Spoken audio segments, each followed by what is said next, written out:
Son zamanlar populyar olan bu mobil evlərin içində nə var? Gəlin bu gün sizə mən göstərim. Pilləkənlə qalxırıq, keçirik evə. Sağda yataq otağıdır. Bura indi qayıdacam mən. Önümdə hamam tualet. Burada soyumaq üçün asılqanlar. Burada elə bildiyim pəncərə var, amma bir şey yoxdur. Sağda görürsüz mətbəxdir. Mətbəx tam komplektasiyalıdır. İnduksiyalı plitə, soyuducu və mətbəx çanağı.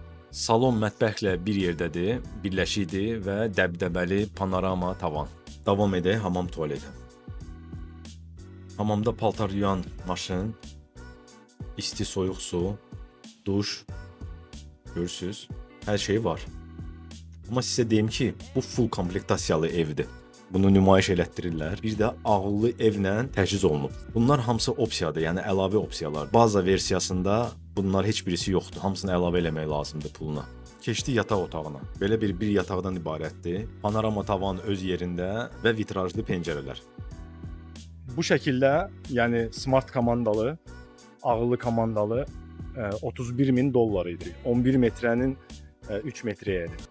Yəni böyük ev idi, balaca deyildi. Onun deyəsən balacaları da var, bir də keyfiyyətdə zəif olanlar da var. Bu yaxşı keyfiyyət. $31.000, yəni əslində Azərbaycanda bəlkə bir dənə ev tikmək olar. Daş ev, düşündüyünüz belə 4 günc. Mən bu evləri 1-2 dəfə işləmişəm, bunun ucuzları da var. Hardasa belə yarbayarı belə ucuzu da var. Amma təbii ki, keyfiyyəti də olacaq.